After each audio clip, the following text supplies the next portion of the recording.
Most civilized people are out of touch with reality because they confuse the world as it is with the world as they think about it and talk about it and describe it.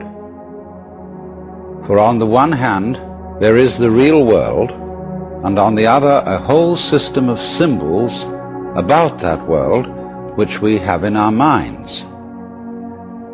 These are very, very useful symbols. All civilization depends on them. But like all good things, they have their disadvantages. And the principal disadvantage of symbols is that we confuse them with reality, just as we confuse money with actual wealth.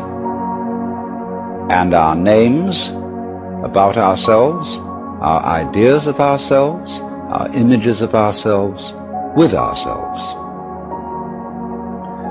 Now, of course, reality, from a philosopher's point of view, is a dangerous word.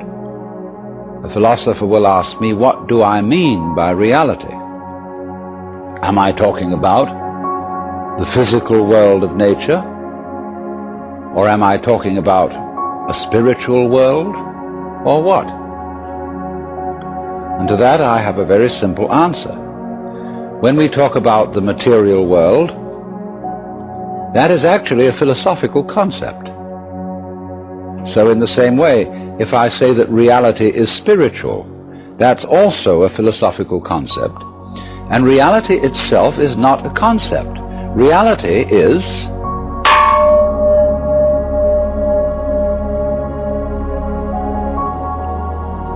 and we won't give it a name. Now, it's amazing what doesn't exist in the real world. For example, in the real world, there aren't any things, nor are there any events. That doesn't mean to say that the real world is a perfectly featureless blank. It means that it is a marvelous system of wiggles in which we descry things and events in the same way as we would project images on a Rorschach blot, or pick out particular groups of stars in the sky and call them constellations, as if they were separate groups of stars. Well, they're groups of stars in the mind's eye, in our system of concepts. They are not out there as constellations already grouped in the sky. So in the same way, the difference between myself and all the rest of the universe is nothing more than an idea. It is not a real difference. And meditation is the way in which we come to feel our basic inseparability from the whole universe. And what that requires is that we shut up. That is to say, that we become interiorly silent and cease from the interminable chatter that goes on inside our skulls.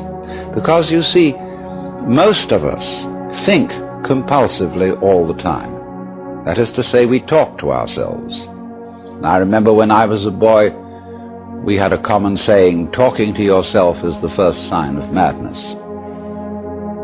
Now, obviously, if I talk all the time, I don't hear what anyone else has to say. And so in exactly the same way, if I think all the time, that is to say, if I talk to myself all the time, I don't have anything to think about except thoughts. And therefore I'm living entirely in the world of symbols, and I'm never in relationship with reality. All right, now that's the first basic reason for meditation. But there is another sense, and this is going to be a little bit more difficult to understand, why we could say that meditation doesn't have a reason, or doesn't have a purpose. And in this respect, it's unlike almost all other things that we do, except perhaps making music and dancing. Because when we make music, we don't do it in order to reach a certain point, such as the end of the composition. If that were the purpose of music, to get to the end of the piece, then obviously the fastest players would be the best. And so likewise, when we are dancing, we are not aiming to arrive at a particular place on the floor, as we would be if we were taking a journey. When we dance, the journey itself is the point. When we play music, the playing itself is the point. And exactly the same thing is true in meditation.